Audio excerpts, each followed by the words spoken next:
Anong nasa isip mo? Ang gusto ko lang ay makita ang iyong kaharian. Aba, parang maganda pag-usapan ang sinabi mo. Gusto ko rin yon para sa'yo. At gusto kong tanggalin ang mga balakid na humaharang para mangyari yon. Mga balakid? Mga hangganan at hadlang.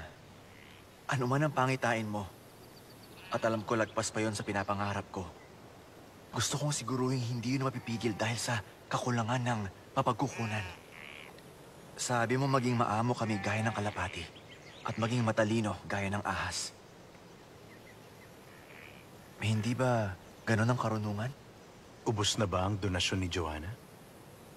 Hindi pa, pero malapit ang maubos dahil sa mga pagdiriwang at bigayan ng regalo.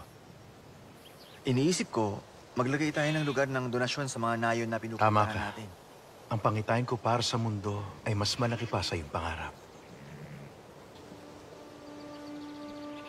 Gusto kong makinig kang mabuti sa sermon ko bukas, sa mangyayari sa paligid, at ang mararamdaman mo sa loob mo.